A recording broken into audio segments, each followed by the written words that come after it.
Uy pare, kamusta yung ano? Balita ko, nakapasa sa board exam ah. Ay, oo pare. Nagtatrabaho na siya ngayon doon sa Makati, project manager sa construction company. Nakapundar na nga ng bahay at lupa. Binilan pa ako ng kotse. At isa pa, first time niya magka-jowa. Binilan agad niya ng mamahaling sasakyan. Napakagalante talaga ng anak na yun. Ay, kuripot pare. Paano mo naman nasabing kuripot yun? Kamusta naman yung uniko iyo mo? Balita ko nakagraduate na rin yun ah. Oo, parang Goryo. Kaya lang hindi nakapag-take ng board exam. Nagtrabaho na kasi agad pagka-graduate. Ayun, nagtuloy-tuloy. Hanggang sa naging contractor ng construction company. Ay, sadya napakagalante nun pare. Mas galante sa anak mo. Piruin mo.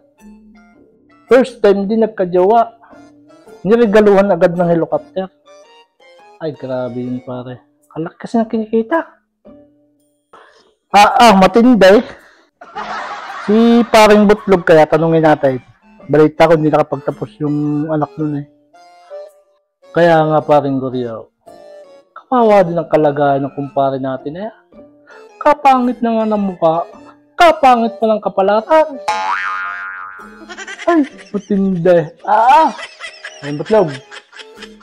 Kamusta na kayo yung anak? Ay, iyon pare. Nagbaklaan na ng tuluyan, hindi na nakapagtapos. Nagtrabaho na lang sa gayba. Isang anak na lalaki mo yan. Naging bakla pa. Kasaklap din ang sinapit mo na yan. Hindi naman pare. Masinwerte pa nga ako, naging bakla yan. Dahil hindi siya madamot. Kung anong blessing na dumadating sa kanya, sinishare niya sa amin. Bakit naman pare? May salit na makatulong sa iyong anak ay nagbakla pa, nagtrabaho nila sa gay bar. Ano mapapala niya daw? Yun nga ang swerte ko pare. Nagkaroon siya ng dalawang jowa. Yung una niyang naging jowa, niregaluhan siya ng mamahaling sasakyan. Pero hindi rin sila nagtagal noon. Hiniwalayan din niya.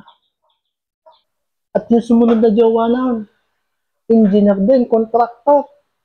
Kapakal ka na kinikita. Yung birthday ng anak ka, niregaluhan ng helicopter. Saan ka pa? Kung balita ko ngayon, nagsasama na sila, live-in na. Lahat ng kinikita ng asawa, ibinibigay sa kanya. Matindi naging jowa, no? Talagang kung hindi ko iwalayan niya. Paring Goryo. Parang anak mo yata yun ah. Oo nga parang Bertaw. Yung isa palagay ko anak mo din. Yung kalibin ngayon.